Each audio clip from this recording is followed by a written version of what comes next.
আমাবস্যার রাত, আকাশ কালো মেঘে ঢাকা, মাঝে মাঝে বিদ্যুৎ চমকাচ্ছে। গোরস্থানের পুরনো শিমুল গাছটার নিচে করিম আর রতন কোদাল হাতে দাঁড়িয়ে আছে। বাতাস নেই, কিন্তু গাছের পাতাগুলো অদ্ভুত শব্দে নড়ছে। কিরে রতন, আকাশটা এমন লাল হইয়া আছে কেন? ইসকা দাফুনে কামরা তাড়াতাড়ি সারতে হইব। আমার মনটা কেমন যেন কু ডাকতাছে। ভাইজান, খেয়াল করছেন আইস গোরস্থানে কোনো ঝিঝি পোকার ডাক নাই, একদম পিনপতন নীরবতা। আর আর ওই যে পুরান তেঁতুল গাছটা, ওইটার দিকে তাকাইলে মনে হয় কেউ একজন ডাল ধইরা ঝুইলা আছে। আরে দূর বেকুব, রাইত বিরাতে এইসব অলক্ষণে কথা কইতে নাই। সাহস রাখ, আমরা মরা মানুষ লইয়া কারবার করি। জ্যান্ত মানুষের উপরে ডর আমাগো চলে না। করিম রতনকে একটা ধমক দিলেও তার নিজের বুকের ভেতরটাও কাঁপছে। আজ বিকেলেই একটা কালো রঙের মাইক্রো বাস এসে একটা লাশ নামিয়ে দিয়ে গেছে। লাশের সাথে কোনো আত্মীয় স্বজন ছিল না। গাড়ি থেকে নামা লোকগুলো শুধু একটা মোটা টাকার বান্ডেল আর একটা চিরকুট জব্বার আলীর হাতে দিয়ে গাড়ি ঘুরিয়ে চলে গেছে। লাশটা সাদা কাফনে মোড়ানো, কিন্তু অদ্ভুত ব্যাপার হলো কাফনটা জায়গায় জায়গায় লাল সুতো দিয়ে সেলাই করা। করিম, ও করিম, লাশটা তো কবরে নামানোর সময় হইছে, কিন্তু একটা সমস্যা হইছে রে বাপ। কি সমস্যা জব্বার ভাই? কবর তো আমরা খুইয়াই রাখছি, ওই পশ্চিম কোনায়। আরে না, এই পশ্চিম কোনায় কবর দেওয়া যাইব না। যেই লোক গোরা লাশ দিয়া গেছে তারা বইলা গেছে এই লাশটা যেন অবশ্যই তেঁতুল গাছের ঠিক নিচেই দাফন করা হয়, আর লাশের কাফনের বাঁধন যেন ভুলেও খোলা না হয়। তেঁতুল গাছের নিচে? ভাইজান, ওই জায়গাটা তো ভালো না। গত বছর ওইখানে কবর খুঁড়তে গিয়া সাপ বাইর হইছিল, মনে নাই? আর কাফনের বাঁধন খুলবো না কেন? এইটা তো নিয়ম না। চুপ কর রতন, টেকার গরম আছিল লোকটার, তাই হয়তো মরণের পরেও নিয়ম মানতে চায় নাই। চলেন জব্বার ভাই, লাশটা ধরাধরি কইরা নিয়ে আসি। তারা তিনজন মিলে লাশটা কাঁধে তুলল, কিন্তু কাঁধে নিতেই করিম আর রতন দুজনেই প্রায় হুমড়ি খেয়ে পড়ল। মনে হলো তারা কোনো রক্ত মাংসের মানুষ নয়, যেন কয়েক মন ওজনের পাথর কাঁধে তুলেছে। অথচ লাশটা দেখে মনে হচ্ছিল খুবই শুকনা আর পাতলা গড়নের। ইয়া আল্লাহ, এটা মরা মানুষ নাকি লোহার বাক্স? এত ওজন কেন? ভাইজান, আমার শরীরটা তো জ্বইলা যাইতাছে। লাশটা লাশটা থেকে আগুনের মতো তাপ বাইর হইতাছে। মনে হইতাছে আমি কোনো জ্বলন্ত কয়লার বস্তা কাঁধে নিছি। বিসমিল্লাহির রহমানির রহিম। আল্লাহ রক্ষা করো আমাদের। জোরে পা চালাও তোমরা, ঝড় নামতাছে। কোনো মতে তারা লাশটা তেঁতুল গাছের নিচে খুঁড়ে রাখা কবরটার পাশে নামালো। সাথে সাথে আকাশের বুক চিরে একটা বিকট শব্দে বাজ পড়ল। সেই আলোয় রতন দেখল সাদা কাফনটা যেন নড়ে উঠল। মনে হলো লাশের পেটের ভেতর থেকে কিছু একটা বের হওয়ার চেষ্টা করছে। ভাইজান, ভাইজান, লাশটা তো নড়তাছে। আমি আমি নিজের চোখে দেখলাম। আরে ভুল দেখছস, বিজলির আলোয় চোখের ধাঁধা। দর, লাশটা কবরে নামাই। করিম আর জব্বার আলী লাশের মাথা আর পা ধরল, কিন্তু যেই না তারা লাশটা কবরের গর্তের উপর ধরল, হঠাৎ গর্তের ভেতর থেকে একটা শো শো বাতাস বইতে শুরু করলো এবং তাদের হ্যারিকেনটা নিভিয়ে দিল। এখন চারপাশটা ঘুটঘুটে অন্ধকার, শুধু মাঝে মাঝে বিদ্যুতের আলোর ঝলকানি দেখা যাচ্ছে। ঠিক সেই মুহূর্তে অন্ধকারের ভেতর থেকে করিমের মনে হলো লাশের হাতটা কাফনের কাপড় ছিঁড়ে বের হয়ে তার কবজিটা শক্ত করে চেপে ধরেছে। সেই হাতটা বরফের মতো ঠান্ডা নয়, বরং জ্বলন্ত কয়লার মতো গরম। জব্বার ভাই, আলো জ্বালান। কে যেন আমার হাতটা সাইপা ধরছে। সারাম, আমার হাত পুইলা যাইতাছে। তাড়াতাড়ি সারান। কি হইল করিম?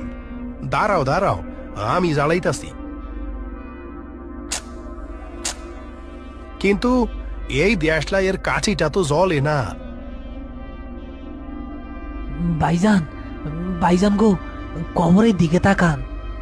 বিদ্যুতের এক ঝলকানি আলোয় তারা একটা ভয়াবহ দৃশ্য দেখল। কাফনের লাল সুতোর সেলাইগুলো একা একাই ছিঁড়ে যাচ্ছে, আর লাশের মুখটা ঢাকা থাকলেও সেখান থেকে মানুষের গোংরানির মতো নয়, বরং কোনো হিংস্র পশুর মতো গড় গড় শব্দ বের হচ্ছে। হঠাৎ লাশের কাফনটা বুক পর্যন্ত ছিঁড়ে গেল এবং দেখা গেল লোকটার বুকে চামড়ার উপর অদ্ভুত সব নকশা আঁকা, আর সেই নকশাগুলো দিয়ে টপ টপ করে কালো রক্ত বের হচ্ছে। লাশটা হঠাৎ এক ঝটকায় উঠে বসার চেষ্টা করলো, আর করিমের হাতটা সে এখনো ছাড়েনি। করিম প্রাণপণে হাত ছাড়ানোর চেষ্টা করছে, কিন্তু লাশটার শক্তি যেন 10টা মানুষের সমান। রতন, কোদালটা দে, কোদাল দিয়া বাড়ি মার এটার হাতে, তাড়াতাড়ি। এইটা মানুষ না, এইটা আস্ত একটা শয়তান। ইয়া আল্লাহ গো, মাফ কইরা দেও আমারে। রতন কোদাল দিয়ে আঘাত করতে যাবে, ঠিক তখনই গোরস্থানের সবকটা কুকুর একসাথে কান্না করে উঠল। আর তেঁতুল গাছের উপর থেকে এক ঝাঁক বাদুড় ডানা ঝাপটে তাদের উপর নেমে এলো। হঠাৎ করেই গোরস্থানে যেন নরক নেমে এসেছে। এক ঝাঁক বাদুড় পাগলের মতো ডানা ঝাপটাচ্ছে তাদের 3 জনের মাথার উপর। রতন চোখ বন্ধ করে গায়ের সমস্ত শক্তি দিয়ে কোদাল চালালো। ইয়া আল্লাহ, বাঁচা নামাগো। রতনের কোদালটা লাশের হাতে না লেগে লাগলো করিমের কাঁধের হাড়ের ওপর। একটা বিকট শব্দ হলো, যেন কোনো শক্ত পাথরে লোহা বাড়ি খেয়েছে। কিন্তু এই আঘাতেই কাজ হলো। লাশের হাতটা ঝটকা দিয়ে করিমের কবজি ছেড়ে দিল। করিম ছিটকে পেছনে পড়ে গেল। জব্বার ভাই, জব্বার ভাই দোয়া পড়েন, জোরে জোরে দোয়া পড়েন। এইটা সাধারণ মরা মানুষ না। আল্লাহু লা ইলাহা ইল্লা হাইয়ুল কাইয়ুম। রতন, ভয় পাইস না, কোদাল দিয়া ওরে কোমরে ধাক্কা দে। আল্লাহু লা ইলাহা ইল্লা হাইয়ুল কাইয়ুম। জব্বার আলীর দোয়ার আওয়াজে বাতাসের শো শো শব্দ যেন আরো বেড়ে গেল। লাশটা এবার পুরোপুরি উঠে বসেছে। বিজলির আলোয় দেখা গেল লাশটার চোখ দুটো লাল সুতো দিয়ে সেলাই করা ছিল, কিন্তু এখন সেই সুতো ছিঁড়ে চোখ দুটো খুলে গেছে। সেই চোখে কোনো মনি নেই, পুরোটাই ধবধবে সাদা। লাশটা তার সাদা চোখ দিয়ে যেন রতনের দিকেই তাকিয়ে আছে। ওরে বাপরে, ভাইজান, ও তো আমার দিকেই তাকায় আছে। আমি পারুম না, আমার পা চলতাছে না। সর এখান থেকে, যা করার আমিই করবো। করিম তার জীবনের সমস্ত সাহস সঞ্চার করে কোদালের উল্টো পিঠ দিয়ে লাশটার বুকে সজোরে ধাক্কা দিল। লাশটা একটা অমানবিক আর্তনাদ করে চিত হয়ে কবরের গর্তের মধ্যে পড়ে গেল। পড়ার সাথে সাথেই কবরের তলার কাদামাটি যেন ফুটন্ত পানির মতো টকবক করে ফুটে উঠল। মাটি দেও করিম, জলদি মাটি দেও, ওরে উঠতে দিও না। এইটা খুব পরিকালাম করা লাশ। শয়তান রে দিয়া এর শরীর বাঁধাই করা ছিল। লাল সুতা ছিঁড়ছে বইলাই তো শয়তান ছাড়া পাইছে। বিসমিল্লাহ, বিসমিল্লাহ, বিসমিল্লাহ, বিসমিল্লাহ, বিসমিল্লাহ। তারা 3 জন প্রাণপণে মাটি ফেলছে, কিন্তু কবরের ভেতর থেকে মাটিগুলো বারবার বাইরে ছিটকে আসছে। মনে হচ্ছে কবরের ভেতরের কেউ মাটিগুলো লাথি মেরে সরিয়ে দিচ্ছে। মাটির নিচ থেকে একটা গোংরানির শব্দ ভেসে আসছে। রতন, ওই পাশ থেকে বড় পাথরটা নিয়ে আয়, ওইটা দিয়া ওর বুকে চাপা দিমু। একটু খারাপ, আনতাসি ভাইজান। করিম ও রতন ধরাধরি করে গোরস্থানের সীমানায় পড়ে থাকা একটা ভাঙা নামফলকের পাথর আনলো। তারা তাদের সমস্ত শক্তি দিয়ে পাথরটা কবরের ভেতর ছুঁড়ে মারল। পাথরটা পড়ার সাথে সাথে একটা হাড় মটমট করার মতো শব্দ শোনা গেল এবং ভেতরের নড়াচড়াটা কিছুটা কমলো। প্রায় মিনিট 10 পর ঝড় থেমে গিয়ে বৃষ্টি শুরু হয়েছে। তিনজনই কাদা ও ঘামে মাখামাখি হয়ে কবরের পাশে বসে হাঁপাচ্ছে। আলহামদুলিল্লাহ, বড় বিপদ থাইকা রক্ষা পাইলাম। আমি আমার বাপের আমলেও এমন ভয়ঙ্কর রাত কোনোদিন কাটাই নাই। হ্যাঁ, রক্ষা কি আর পাইলাম জব্বার ভাই। এই যে আমার হাতটা দেখেন। করিম হ্যারিকেনের আলোয় তার হাতটা মেলে ধরল। যেখানে লাশটা চেপে ধরেছিল সেখানে মানুষের হাতের ছাপের মতো মাংস পুড়ে কালো হয়ে গেছে, আর সেই পোড়া দাগের ওপর ফুটে উঠেছে একটা অদ্ভুত সংকেত। ভাইজান, এই দাগ তো ওই লাশের বুকে আঁকা ছিল। হ, মনে হয় শয়তান তার নিশানা রাইখা গেছে আমার শরীরে। চিন্তা কইরো না করিম, কাইল সকালেই গ্রামের বড় হুজুরের কাছে যাইবা। তিনি ফু দিয়া দিলেই সব ঠিক হয়ে যাইব। এখন চলো, ওই লোকগুলা যে টেকার বান্ডিলটা দিয়া গেছিল ওইটা ভাগ কইটা নিয়ে যাই। এই বিপদের ক্ষতিপূরণ তো লাগবো। তারা তিনজন জব্বার আলীর ঘরে ফিরে এলো। জব্বার আলী সিন্দুক খুলে সেই কাপড়ে মোড়ানো টাকার বান্ডিলটা বের করল। করিম, রতন আর জব্বার আলী সবার চোখ লোভে চকচক করছে। তখন টাকা হিসাব করি নাই, এখন দেখি কত দিয়া গেল। কাপড়ের গিট খুলতেই তিনজনের চোখ কপালে উঠল। ঘরের বাতাসে এক পচা গন্ধ ছড়িয়ে পড়ল। কাপড়ের ভেতরে কোনো টাকা নেই, তার বদলে আছে এক মুঠো ছাই, কয়েকটা পোড়া হাড়ের টুকরো আর মরা শালিক পাখির কঙ্কাল। আরে এইগুলা কি? টাকা কই? টেকা ছিল না রে রতন, আমাগো দিয়া ওরা শয়তানের চালান দিয়া গেছে। আমরা টেকার লোভে পাপের বোঝা ঘাড়ে নিছি। হায় হায় রে, এইটা আমি কি করলাম? আমি যাই না শুই না নাপাক জিনিস গোস্থানে জায়গা দিলাম। হায় হায় হায় হায় রে।